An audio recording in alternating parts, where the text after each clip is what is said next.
পাটুরিয়ায় দীর্ঘ ৪ বছরেও আলোর মুখ দেখেনি বিআইডব্লিউটি এর কোটি টাকার ২ ফেরিঘাট। উদ্বোধনের আগেই অযত্ন অবহেলায় নষ্ট হচ্ছে পল্টুন সহ দামি সব যন্ত্রাংশ।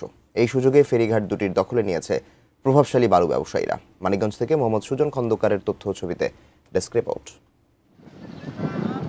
দেশের দক্ষিণ পশ্চিমাঞ্চলের মানুষের যোগাযোগ ব্যবস্থা সহজ করতে আরিচা থেকে পাটুরিয়াতে স্থানান্তর করা হয় ফেরিঘাট।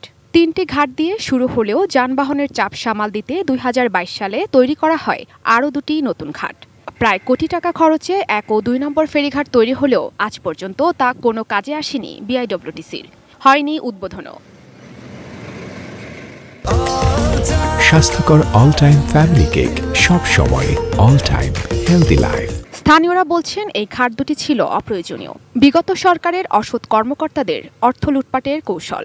যে পাবলিকের জায়গা জমির মালিক এরা এদের টাকা দেয় নাই কে?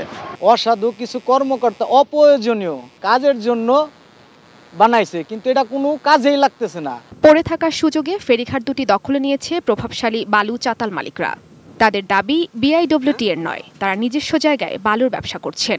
উল্টো বিআইডব্লিউটি এর লোকেরা তাদের নিকট থেকে বাড়তি সুবিধা আদায় করছে বলে অভিযোগ তাদের। এখানে যদি বিআইডব্লিউটি অথবা গভর্নমেন্ট যদি চায় জায়গা দিতে পারতো, বাট একোয়ারের মাধ্যমে আদৌ একোয়ার করে নাই। বিআইডব্লিউটি এর আমরা খাজনা দেই, আমাদের যে প্রতি বডি আসে বডি থেকে একটা দেয়, আমাদের চাতাল পরে সেখানে একটা খাজনা দেয়, সুবিধা তো অবশ্যই নিচ্ছে।